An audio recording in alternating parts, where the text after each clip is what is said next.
ஓம் சாய்ராம்.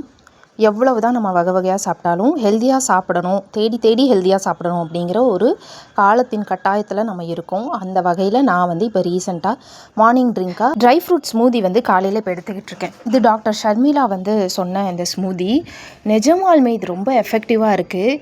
நம்ம ஸ்கின்னுக்கு எவ்வளவோ க்ரீம்ஸ் எல்லாம் போடுறோம், அதெல்லாம் தேவையே கிடையாது. இன்டேக் ரொம்ப முக்கியம். நான் சத்து குறைபாடுக்காக தான் இதை குடிச்சிக்கிட்டு இருக்கேன். மெயினாக நம்ம உடம்புக்கு தேவையான அயன், மேக்னீஷியம், பொட்டாசியம், விட்டமின்ஸ், மினரல்ஸ்ன்னு சொல்லிட்டு எல்லாமே கலந்த ஒரு ஸ்மூதியாக இருக்குது.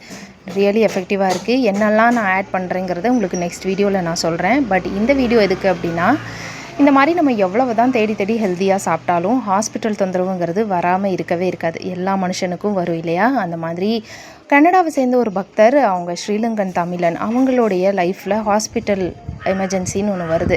இந்த ஹாஸ்பிட்டல் எமர்ஜென்சியில் எப்படி பாபா ஒவ்வொரு நிமிஷமும் கூட இருந்து வலியுறுத்தினார், வழி நடத்தினார், எப்படியெல்லாம் அவர் குறிப்புகளை கொடுத்து காப்பாற்றினார், இந்த எமர்ஜென்சிலேருந்து எப்படி காப்பாற்றினாருங்கிறத நாளைக்கு வீடியோவில் பார்க்க போகிறீங்க. ரொம்ப ரொம்ப இன்ட்ரெஸ்டிங்காக இருக்கும். மறக்காமல் பாருங்கள்.